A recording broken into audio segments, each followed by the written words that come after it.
Ayun. Hello, people. Ayun, nakakadismaya. Ipiplex ko lang yung order ko sa Shopee. Ayun. Wash out. Yun. Yun sa inorderan ko nito, nakakatuwa naman kayo. Mas marami pa yata yung basag kaysa sa buo. Yun o. Obvious ba? May crack. Basag. Ito din o. Ko po, ano nangyari? Ito, sipak na to eh. Silyado yan, nakabalot pa ng karton.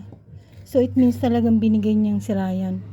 Kasi sobrang silyado siya ng karton, ang kapal ng balot.